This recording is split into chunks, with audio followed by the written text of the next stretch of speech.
الحمد للہ وحدہ والصلاة والسلام علی من لا نبی بعد اما بعد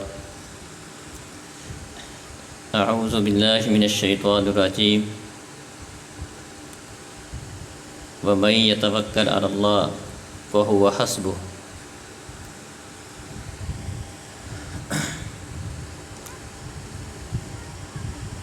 ابو موسیٰ اشعری رضی اللہ عنہ بیان کرتے ہیں کہ ایک دفعہ ہم نبی کریم صلی اللہ علیہ وسلم کے ساتھ ایک سفر میں تھے۔ دوران سفر ہم جب کسی چڑھائی پر چڑھتے، اونچی جگہ پر چڑھتے تو ہم اللہ اکبر کہتے اور آواز اونچی کرتے۔ نبی کریم صلی اللہ علیہ وسلم نے فرمایا اربعوا علی انفسکم، اپنے نفسوں کے اوپر نرمی کرو،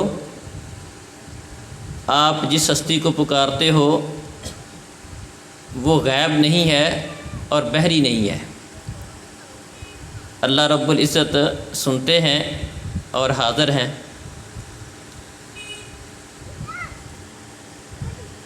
اس کے بعد ابو موسیٰ اشعری بیان کرتے ہیں کہ نبی کریم صلی اللہ علیہ وسلم میرے پاس سے گزرے تو میں آہستہ آواز سے لا حول ولا قوت الا باللہ اس کا ورد کر رہا تھا، یہ پڑھ رہا تھا۔ تو نبی کریم صلی اللہ علیہ وسلم نے فرمایا الا ادلک علی کنز من کنوز الجنہ، لا حول ولا قوت الا باللہ ہی کنز من کنوز الجنہ۔ کہ عبداللہ بن قیس یہ ابو موسیٰ اشعری کا نام تھا، میں تجھے جنت کے خزانوں میں سے ایک خزانہ نہ بتاؤں؟ فرمایا یہ لا حول ولا قوت الا باللہ جس کا آپ ورد کر رہے ہو، جو آپ پڑھ رہے ہو، یہ جنت کے خزانوں میں سے خزانہ ہے۔ چونکہ وہ یہ وظیفہ کر رہے تھے، یہ پڑھ رہے تھے، اسی مناسبت سے نبی کریم صلی اللہ علیہ وسلم نے انہیں اس کی فضیلت بیان کی کہ لا حول ولا قوت الا باللہ جو آپ پڑھ رہے ہو یہ کوئی معمولی چیز نہیں ہے، بلکہ جنت کے خزانوں میں سے ایک خزانہ ہے۔ لا حول ولا قوت الا باللہ یہ خالی وظیفہ نہیں ہے، بلکہ یہ ایک پورا عقیدہ ہے۔ اس کا مفہوم اور مطلب یہ ہے اے اللہ تیرے بغیر میں کچھ بھی نہیں ہوں، تیرے بغیر نہ میں کچھ اچھا کام کر سکتا ہوں اور نہ ہی کسی غلط کام سے بچ سکتا ہوں۔ اگر میں کوئی اچھا کام کرتا ہوں، کوئی نماز پڑھتا ہوں، کوئی جہاد کرتا ہوں، دین کو کوئی خدمت کرتا ہوں، کوئی بھی میرے اندر خوبی ہے، وہ اللہ تیری وجہ سے ہے، تیری توفیق اور تیری مدد کے ساتھ وہ بات ممکن ہے۔ اور اگر میں کسی شر سے بچتا ہوں، کسی برائی سے بچ سکتا ہوں، تو اس میں بھی میرا کوئی کمال نہیں ہے، تیری توفیق اور تیری مدد کے بغیر نہ میں کوئی اچھا کام کر سکتا ہوں اور نہ ہی تیری توفیق اور مدد کے بغیر میں کسی غلط کام سے بچ سکتا ہوں۔ تیرے بغیر میں کچھ بھی نہیں ہوں، میرا سارا کچھ تو ہی ہے۔ تو اس لحاظ سے لا حول ولا قوت الا باللہ یہ ایک وظیفہ بھی ہے، ورد بھی ہے، جنت کے خزانوں میں سے خزانہ بھی ہے، اور یہ ایک عقیدہ بھی ہے، ایک سوچ بھی ہے۔ اور مسلمان کا عقیدہ، مسلمان کی سوچ اپنے رب کے بارے میں ہمیشہ یہ ہونی چاہیے کہ مسلمان کا اپنے رب کے اوپر اعتماد اور یقین پختہ ہو کہ میرا سارا کچھ میرا اللہ ہے، میں اپنے رب کے بغیر کچھ بھی نہیں ہوں۔ نبی کریم صلی اللہ علیہ وسلم نے ایک دن فاطمہ رضی اللہ عنہا سے کہا فاطمہ آپ یہ کام کیوں نہیں کرتی؟ صبح و شام آپ یہ وظیفہ کیوں نہیں کرتی؟ یا حی یا قیوم برحمتک استغیث اصلح لی شانی کلہ ولا تکلنی الی نفسی طرفۃ عین۔ صبح و شام یہ پڑھا کر، یا حی یا قیوم، اے ہمیشہ زندہ رہنے والی، زندہ رکھنے والی ہستی، قائم رہنے والی، قائم رکھنے والی ہستی، برحمتک استغیث، تیری رحمت کے ساتھ میں مدد طلب کرتا ہوں، ولا تکلنی الی نفسی طرفۃ عین، اے اللہ مجھے آنکھ جھپکنے کے برابر بھی مجھے میرے نفس کے سپرد نہ کرنا، ایک لمحہ کے لیے بھی مجھے میری حالت پر نہ چھوڑنا، اگر تو نے مجھے ایک لمحہ کے لیے مجھے میری حالت پہ چھوڑ دیا میں پٹری سے اتر جاؤں گا، گمراہ ہو جاؤں گا۔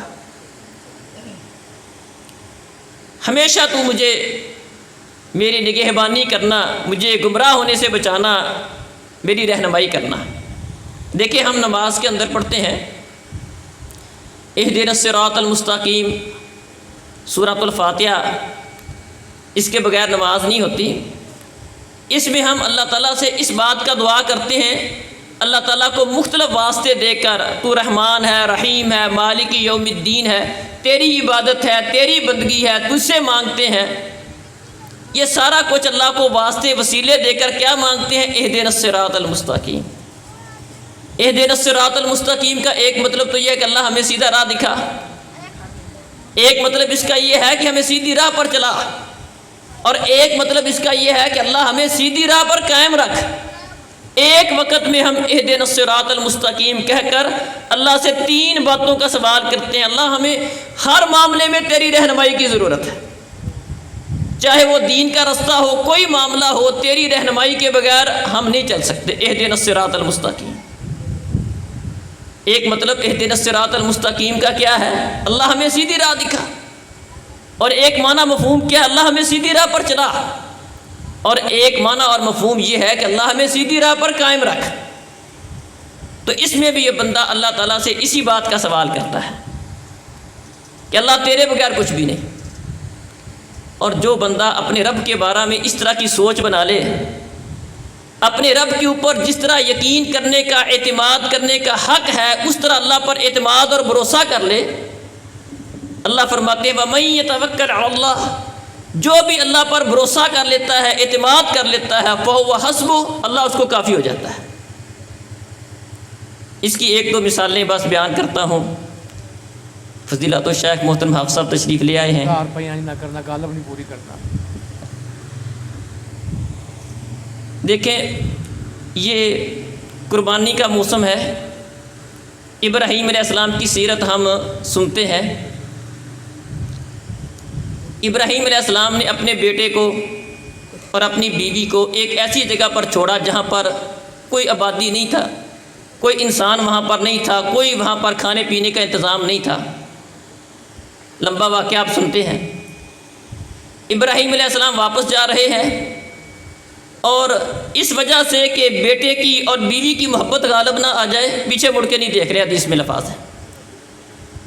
دور گئے، آگے چلتے جا رہے ہیں، بیوی پیچھے سے آواز دیتی ہے۔ آخر کار بیوی کے الفاظ یہ ہیں، ہماری ماں کے الفاظ یہ ہیں، ابراہیم آپ ہمیں اس بے آباد ویرانے میں چھوڑ کر کہاں جا رہے ہیں؟ ابراہیم علیہ السلام جب کوئی جواب نہیں دے رہے تو صرف اتنا پوچھتی ہیں اللہ امرک بہذا، یہ جو کام آپ کر رہے ہیں اپنی مرضی سے کر رہے ہیں یا اس کا حکم اللہ نے آپ کو دیا ہے؟ ابراہیم علیہ السلام اشارہ کرتے ہیں کہ اللہ کے حکم سے یہ کام کر رہا ہوں۔ تو قربان جائیں، ہماری ماں نے کیا جواب دیا؟ اذن لا یضیعنا، اگر آپ یہ کام اللہ رب العزت کے حکم کی وجہ سے کر رہے ہیں تب ہمارا اللہ ہمیں ضائع نہیں کرے گا۔ یہ ہے اللہ پر اعتماد، بھروسہ، یقین کہ اللہ کی وجہ سے اللہ ہمیں کبھی ضائع نہیں کرے گا۔ موسیٰ علیہ السلام اپنی قوم کے ساتھ نکلے، فرعون کا لشکر پیچھے ہے، سامنے سمندر ہے۔ موسیٰ علیہ السلام کے ساتھی کہنے لگے انا لمدرکون، موسیٰ پکڑے گئے، اب کیا بنے گا؟ آگے سمندر، پیچھے قوم، فرعون کا لشکر ہے۔ اپنے رب پر اعتماد، یقین اور بھروسہ دیکھیں، سامنے کوئی سہارا نہیں ہے، ظاہری طور پر تو ایسا ہی ہے، سمندر ہے، آگے پانی ہے، ڈوب جائیں گے، پیچھے فرعون کا لشکر ہے۔ اسباب نہ بھی ہوں، ظاہری طور پر کچھ بھی نہ ہو، تب بھی اللہ پر اعتماد اور بھروسہ۔ موسیٰ علیہ السلام کیا کہنے لگے؟ کلا، ہرگز نہیں، ان معی ربی سیہدین، میرے ساتھ میرا رب ہے، میرے رب نے مجھے کہا کہ نکلو، اپنے رب کے حکم کی وجہ سے نکلا ہوں، ہمارا اللہ ہمیں ضائع نہیں کرے گا، ہمارے لیے کوئی راستہ نکالے گا۔ اللہ نے راستہ نکال دیا۔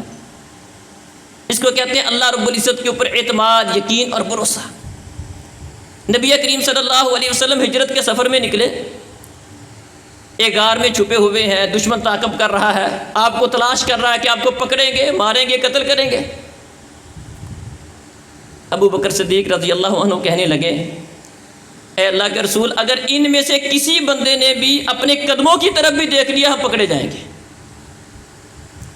نبی کریم صلی اللہ علیہ وسلم نے کیا فرمایا؟ فرمایا یا ابا بکر ما ظنک باثنین اللہ ثالثہما، تیرا ان دو کے بارے میں کیا گمان ہے جن کے ساتھ تیسرا ان کا اللہ ہے؟ ہمارے ساتھ ہمارا رب ہے، ہمیں پریشان ہونے کی ضرورت نہیں ہے۔ تو محترم بھائیوں اور بزرگوں، ایک مسلمان کا اپنے رب کے بارے میں عقیدہ سوچ ہمیشہ اس طرح کی ہونی چاہیے، اپنے رب کے اوپر یقین، بھروسہ، اعتماد پختہ۔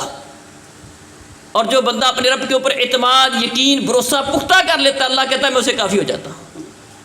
اور جس کے لیے اللہ کافی ہو جائے اس کو کسی اور کی ضرورت ہو سکتی ہے، کمی ہماری طرف سے ہے۔ جس طرح اللہ کے اوپر ہمارا یقین، اعتماد ہونا چاہیے اس طرح کا نہیں ہے۔ اللہ فرماتے انا عند ظن عبدی بی، میرا بندہ میرے بارے میں جس طرح کا گمان کرتا ہے میں اس کے ساتھ اسی طرح کا سلوک کرتا ہوں۔ آپ نے بہت سارے لوگوں کو دیکھا ہوگا حالات سے تنگ آ کر خودکشی کر لیتے ہیں، اپنے آپ کو حالات کا رونا روتے رہتے ہیں ہر وقت۔ اللہ اکبر، اصل میں یہ اللہ رب العزت کے اوپر اعتماد اور یقین کی کمی ہے۔ نبی کریم صلی اللہ علیہ وسلم نے تو اس طرح تک فرمایا ان اصابک شیء فلا تقل لو فإن لو تفتح عمل الشیطان ولكن قل قدر اللہ ما شاء فعل۔ آپ کو کوئی مسئلہ بن جائے، پریشانی آ جائے، آپ سے کوئی غلطی بھی ہو جائے، کوئی نقصان ہو گیا، کئی لوگ ساری زندگی اس نقصان کو ہی پیٹتے رہتے ہیں، یہ ہو گیا، وہ ہو گیا، میرا یہ نقصان ہو گیا، اگر ایسا کر لیتا، یہ نہ کرتا، وہ نہ کرتا، وہاں نہ جاتا، اس راستے میں نہ جاتا، اس سفر میں نہ جاتا، کاش میں ایسا نہ کرتا، کاش میں یہ نہ کرتا، اگر نہ یہ نہ کرتا تو اس طرح نہ ہو جاتا۔ اس طرح کی باتیں اس حد تک فرمایا اگر آپ کا کوئی نقصان ہو جائے، آپ کو کوئی پریشانی پہنچے، آپ کا اپنے رب کے بارے میں اعتماد اور یقین اس قدر پختہ ہونا چاہیے کہ آپ کی زبان پر لو کا لفظ بھی نہ آئے، اگر کا لفظ بھی نہ آئے۔ فرمائیے اگر کا لفظ بھی شیطان کو موقع دیتا ہے، آپ کو اپنے رب پر اعتماد اور یقین اتنا ہونا چاہیے کہ آپ کیا کہو؟ قدر اللہ وما شاء فعل، اللہ نے میری تقدیر میں ایسے لکھا تھا، ایسے کر دیا، جو اللہ نے بہتر سمجھا وہ کر دیا۔ وہ میرا اللہ، وہ مجھ سے بڑا پیار کرتا ہے۔ اصل میں ہمیں اپنے رب کا صحیح تعارف نہیں ہے، پہچان نہیں ہے کہ وہ اللہ ہم سے کتنی محبت کرتا ہے۔ اگر ہمیں اس بات کا احساس ہو کہ وہ ہمارا رب، ہمارا خالق، ہمارا مالک ہم سے کتنا پیار کرتا ہے، کبھی بھی ہم نہ اپنے رب سے مایوس ہوں، نہ اپنے رب کا کبھی شکوہ کریں، نہ اپنے رب سے کبھی نا امید ہو۔ پیارے نبی فرماتے ہیں اللہ نے 100 رحمتیں پیدا کی ہیں۔ اللہ کی محبت دیکھیں، اپنے بندوں کے ساتھ پیار دیکھیں۔ فرمایا اللہ رب العزت اس قدر غفور و رحیم ہے، اپنے بندوں کے ساتھ مہربانی کرنے والا ہے۔ 100 رحمتیں پیدا کی، ان 100 رحمتوں میں سے صرف ایک رحمت دنیا میں اتاری ہے، اور یہ دنیا کے اندر جتنا بھی لوگوں کا آپس میں تعلق واسطہ ہے، پیار محبت ہے، حتیٰ کہ جانور بھی اپنے بچوں سے پیار کرتے ہیں، وہ اللہ رب العزت کی نازل کردہ 100 رحمتوں میں سے ایک رحمت کا نتیجہ ہے۔ 99 رحمتیں تو اللہ نے بھی بچا کے رکھی ہیں، اس قدر وہ اپنے بندوں سے پیار کرنے والا ہے۔ تو محترم بھائیوں اور بزرگوں، خلاصہ یہی ہے جو شروع میں نے آپ کو بیان کیا کہ لا حول ولا قوت الا باللہ، اس کو پڑھنا بھی چاہیے، یہ جنت کے خزانوں میں سے ایک خزانہ بھی ہے، اور اس کو سمجھنا بھی چاہیے، سمجھ کے پڑھنا چاہیے۔ اللہ کے اوپر اعتماد، یقین، بھروسہ کہ اللہ میرا سارا کچھ تو ہے، تیرے بغیر میں کچھ نہیں، لا حول ولا قوت الا باللہ۔ اگر کوئی میں اچھا کام کرتا ہوں، کر سکتا ہوں، اللہ وہ تیری توفیق کے ساتھ ہے۔ اگر میں کسی غلط کام سے بچتا ہوں یا بچ سکتا ہوں، وہ بھی اللہ تیرے بغیر ممکن نہیں ہے۔ یا حی یا قیوم برحمتک استغیث اصلح لی شأنی کلہ ولا تکلنی الی نفسی طرفۃ عین، صبح شام پڑھنے کی دعا ہے۔ فاطمہ رضی اللہ عنہا کو پیارے نبی نے بتایا کیوں نہیں پڑھتی، یہ پڑھا کر یا حی یا قیوم برحمتک استغیث، اللہ تیری رحمت کے ساتھ میں مدد طلب کرتا ہوں، تو زندہ رہنے والا ہے، قائم ہے، قائم رکھنے والا ہے۔ برحمتک استغیث اصلح لی شأنی کلہ، اللہ میرے تمام معاملات درست کر دے، ولا تکلنی الی نفسی طرفۃ عین، اور ایک آنکھ جھپکنے کے برابر بھی مجھے میرے حال پر نہ چھوڑنا، ایک آنکھ جھپکنے کے برابر بھی۔ اللہ تعالیٰ سمجھنے اور عمل کی توفیق عطا فرمائے۔ یقول قولی ھذا استغفر اللہ۔